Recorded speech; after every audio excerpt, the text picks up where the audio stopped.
後來鄉親啊，過來是有關到彰化縣長的選戰，民進黨的參選人是陳素月，國民黨要咧協調。啊，講上新的民調，若是拿力來對決，民進黨的陳素月是小贏將近300分點。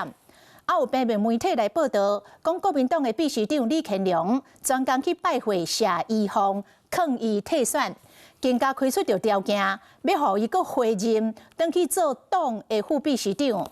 但是謝依鳳講，袂用退出初選來爭取任何的職務。就佇下崗的頭前探訪彰化下崗，要閣較了解地方的社會環境。國民黨立委謝依鳳宣布參選2026彰化縣長了後，腳步攏無停，是講謝家內部也未超好勢，對手拿贏彰化縣長的提名人選一直攏無確定。秘書長李乾龍出手加速整合。我們有去協調啊，那協調結果怎麼樣呢？還在努力。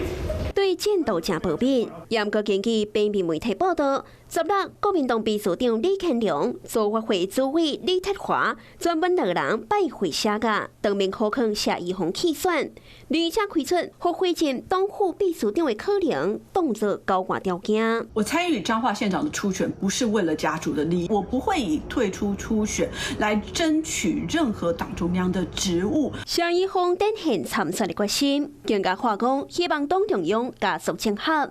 來看最近彰化縣的民調，拿贏內部謝依鳳，加上彰化縣副縣長郭廷峰、洪英忠，三個人比拼，謝依鳳以12.1%排第一，其他兩個支持度分別是15%甲9%。是講以拿力對決的狀況來看，大勝起跑的民進黨彰化縣長參選人陳素月以34%小跨領先。那我想，任何的民調都值得我們來參考，也是我們調整自己腳步的一個參考。然後，那在這段時間，我們會更加的一個努力。另外，在彰化已經確定人選，啊那拿贏個咧橋，謝家整合的狀況也牽動到彰化選情。Hello， 我是張新文。想要搶先掌握最及時的新聞資訊嗎？趕快訂閱、按讚、開啟小鈴鐺，鎖定華視新聞 YouTube 頻道。